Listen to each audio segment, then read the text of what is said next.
Another instance of I'm a little late on this. This is the stuff that should have came out last week, but obviously got pushed back due to some more massive news. But I think still deserves a little bit of the limelight. Sorry for it being late. Here's my take on it. Let's get into it.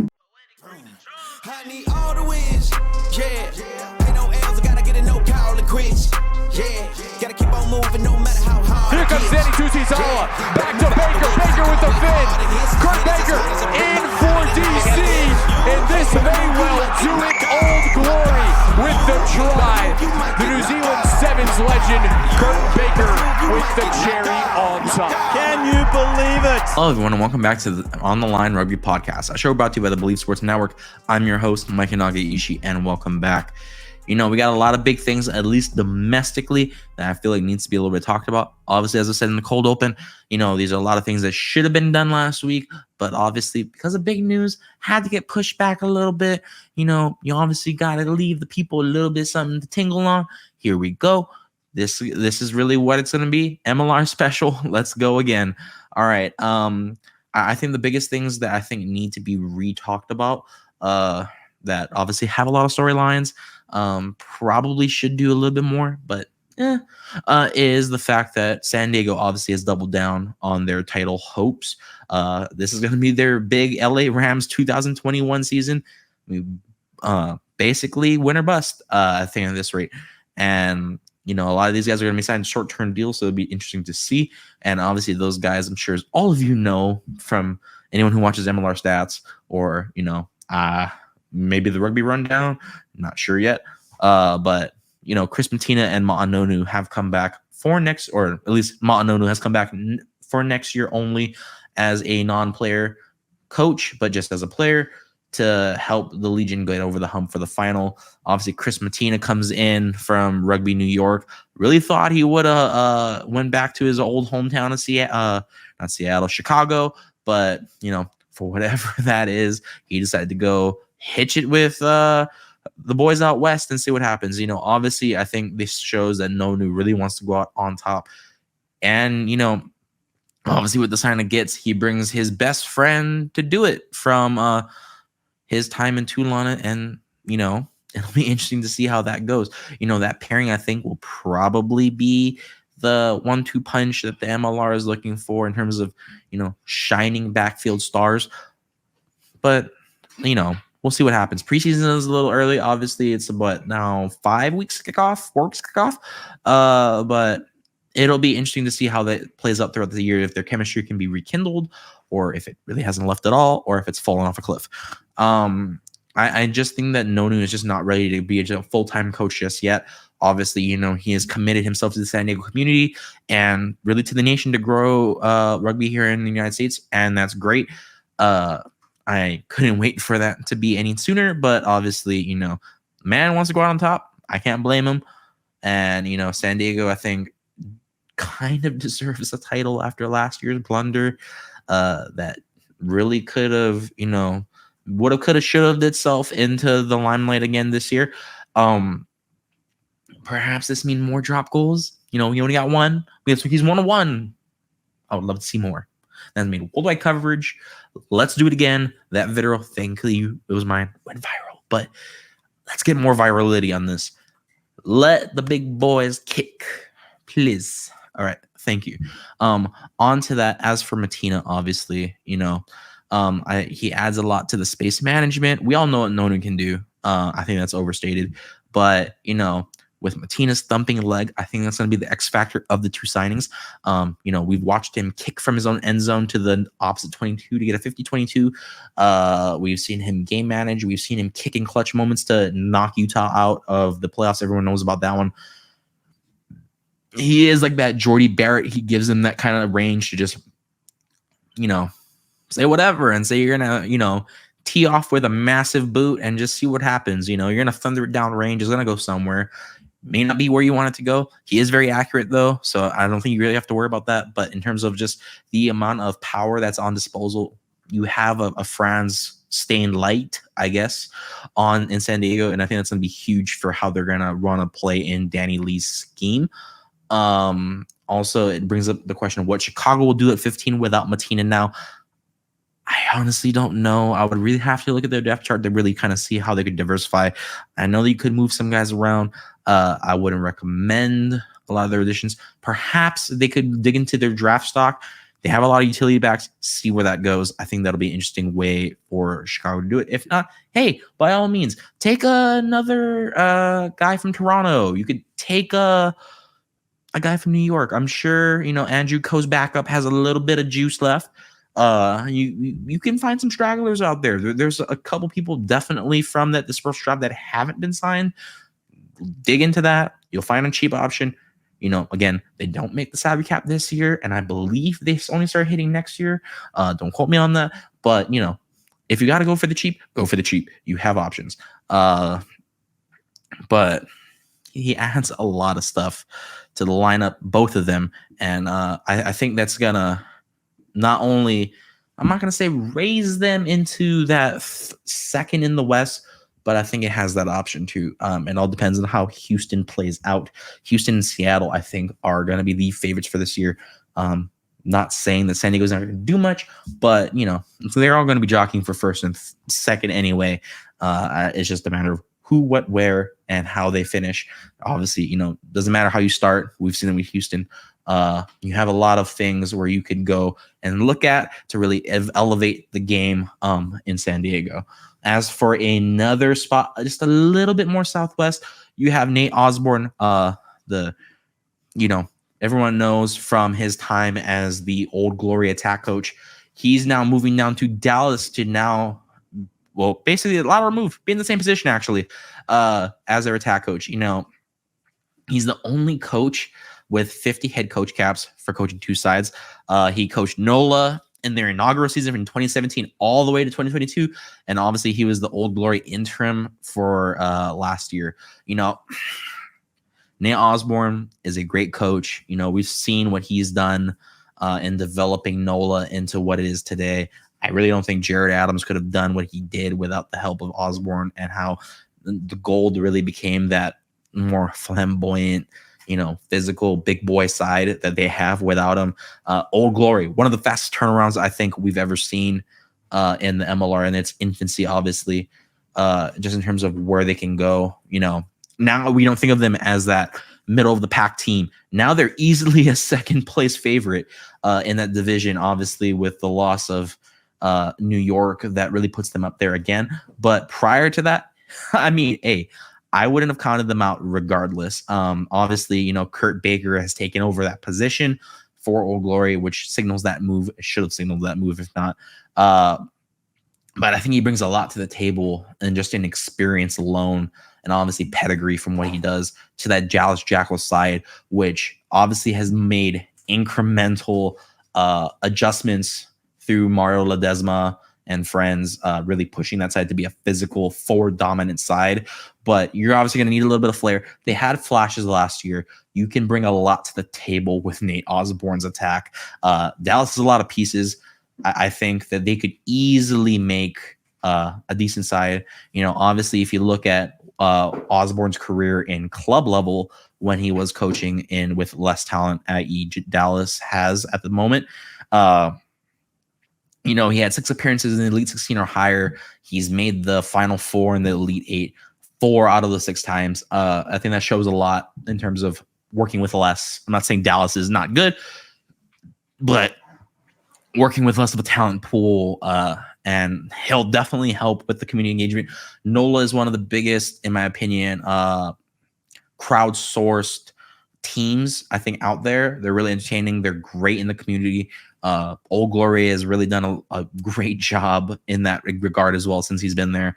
I still think they're probably the most transparent team in the MLR, and that's saying a lot. Them and the Free Jacks are pretty out there in terms of where they fully expect their team, their fans, and really just the league to be. And that's a great start for them.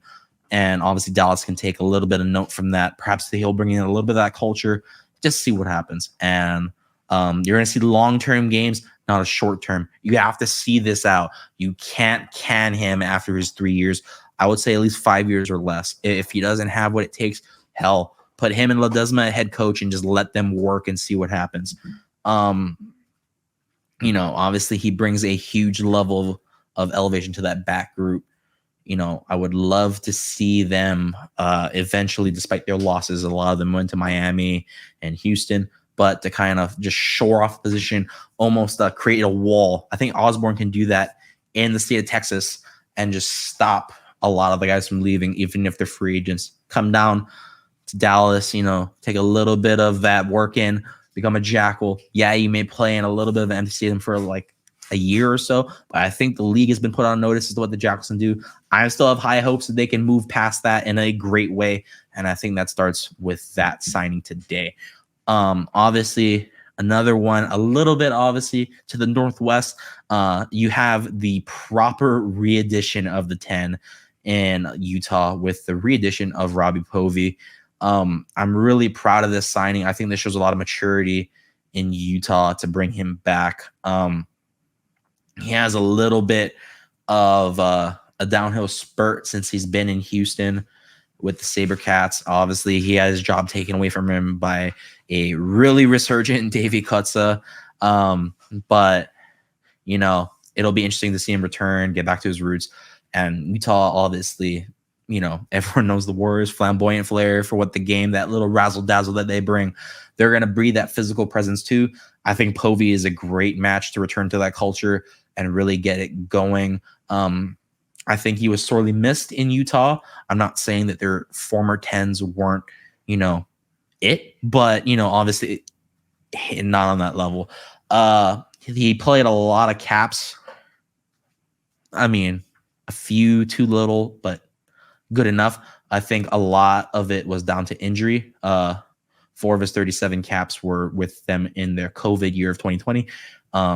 They obviously shortened the season 1 and 2. He got hurt. So that's, a little bit of a downer. Since then, he's been with the SaberCats from 2021 to 2023. And, he's been okay. He's shown a little bit of promise, but obviously, it's a different game in Houston. Pote Human is not going to be playing some fast play. He's going to be really managing and expecting his 10 to kind of just see the pitch and kind of just go off of that. And if you look at the way that they were playing, I think Kotza easily fits that. He's more physical 10. He's going to go up to the line and kind of just bark like a dog almost. I'm not saying he's a 9, but pretty close to that mentality. That Faf de Klerk level of the Giant Slayer. Not only can he manage, but he can play with the ball. Povey is more of a ball and hand runner. I think this fits more at Utah's culture easily. Obviously, he brings his uphill power stance and he brings back his dynamic offloading. When you look at Houston, he had one big play that I think really showed off his skills last year. I believe he came off the bench for this. And you see him literally just arc in through 3 different tacklers, make a clean offload out wide. That ball is gone. It's a score. He's going to bring that to the pitch in spades. He scored 7 tries and 83 points in the last 3 years. That shows a lot, especially with being benched. He's set up a lot too. Let's not forget that. But Robbie Povey is going to be a great thing for Utah. I think continuity-wise, I do foresee him probably getting a long-term deal out of this as long as he brings back the same flair and same heroics that he's done over the years. If you look at really where Utah can go with him, I think ceiling, you could maybe see them edging into the 3rd spot. I wouldn't say they're beating out any one of the big 3 unless they sweep Houston or something. But, they're always pretty trippy with San Diego. So I think that leaves a little bit of wiggle room for them to kind of run the table and see what happens.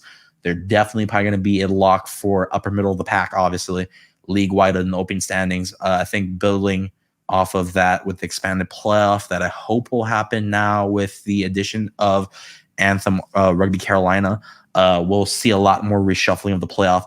So I'm sure they'll make it in some regard. They just have to play the right opponents at the right times. And I think that will show out this year, given Utah's kind of, I'm not going to say fall from grace, but almost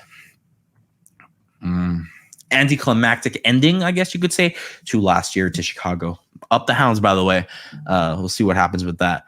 As for another topic that I feel like should be more discussed over, I definitely think of the lowering of the tackle height that has obviously been seen in Europe, widely publicized.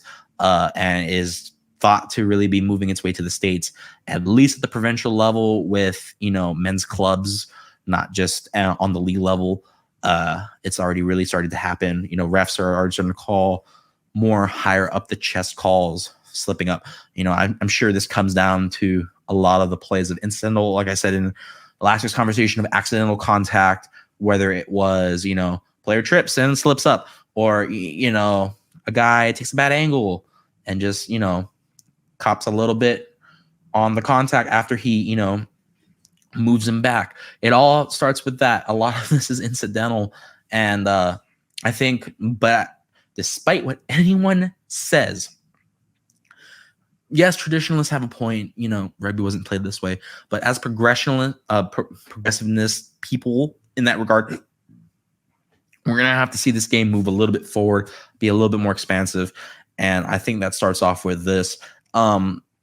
When it comes down to what I would consider to be lowering the tackle height, I think maybe not, as egregious as it's been with only hips and down. I think you can maybe include, upper lower stomach, for all of us tall guys or, bigger dudes in the forward pack, it's going to be kind of hard to get that, especially on a taller player who runs a little low, or even just a smaller player in general, like a 9. It's going to be harder to really ask forward to clamp down, chop his feet, and get moving with that. You got to work a little bit with what the guidelines are. It should never be too extreme, but at least give a little bit of that instrumental access to kind of give players the wiggle room to almost be like, hey, I can, I may not have to blow him up NFL style, but I can at least give him a physical hit that'll put him on the ground. A mid-stomach hit will do that. You obviously can do the legs maybe to like the base upper end of your kneecaps. I think that anything below that is just too risky, not only for knee injuries, but obviously hip drops. That's another thing that we've seen in the NFL. They're going to ban that next year. It's going to be really disappointing to see. I think a hip drop has helped at least me bring down taller, more heavier set players that can just drive their legs and leave guys like me normally trucking in the dust. But, it's the bad eggs, obviously, every time that make it worse for us. And the few times it has been done egregiously done, it has hurt players. So I see where that's going. But lowering it, but not doing it too much, obviously, would help not only us as players, but also the refs. It means that they're not going to be interfering with the game, influencing the outcome per se of possessions, of scores, or even the outcomes of the entire game itself, win or loss. In that's going to save us a lot of time as players on the field to really move around and evolve with the game rather than get left behind. I'm excited for that. But, I think that's something that needs to be looked into more. Research has been done. I definitely think it needs to be practical. We see a lot of guys doing donuts on the field. You could maybe include that a little bit more. I feel that's helped a lot, at least in football, of getting guys to properly tackle. Technique needs to be done a lot better. There's definitely a lot of players, Ovatongo Fassi, I'm looking at you, to really get that down. This will help a lot, but it's not meant to hurt the game. It's meant to elevate, prolong players' careers, and expand on the amount and breadth of rugby that we have here in the States. And it all starts with just little things like that. So let's get into it. I'll see you next week. That'll be it for me. See you guys later. Peace.